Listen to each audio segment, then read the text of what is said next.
Buongiorno a tutti, sono Paolo Sepulcri, presidente e fondatore del Fogolar Furlan di Hong Kong.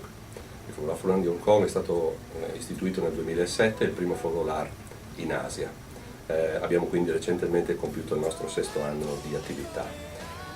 Le attività che facciamo sono soprattutto attività sociali volte a promuovere la conoscenza della nostra bellissima regione qui, il Friuli Venezia Giulia ad Hong Kong. Abbiamo istituito da alcuni anni un trofeo che si chiama il Bearzot Rocco Memorial Cup che teniamo ogni anno ad Hong Kong, e i ragazzi giocano, c'è sempre l'Udinese contro un'altra squadra, e vincono appunto la coppa e le medaglie, e con questo cerchiamo appunto di far conoscere la nostra regione, grazie anche alla popolarità dell'Udinese che in questi anni è diventata sempre più famosa e spesso è stata sulle pagine dei giornali e in TV.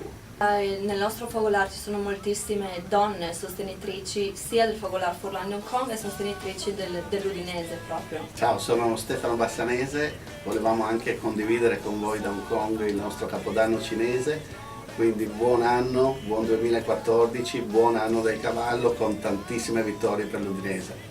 Forza Udinese! Ciao, mi chiamo Michele Sepulcri, un saluto da Hong Kong. Sono un tifoso dell'Udinese e il mio ricordo più bello dell'Udinese era quando sono venuto in Italia nel 2011 e abbiamo visto vedere l'Udinese battere la Juventus 3-0. Grande Udinese! E mi raccomando, dobbiamo sempre sostenere la nostra Udinese. Forza Udin! Mandi!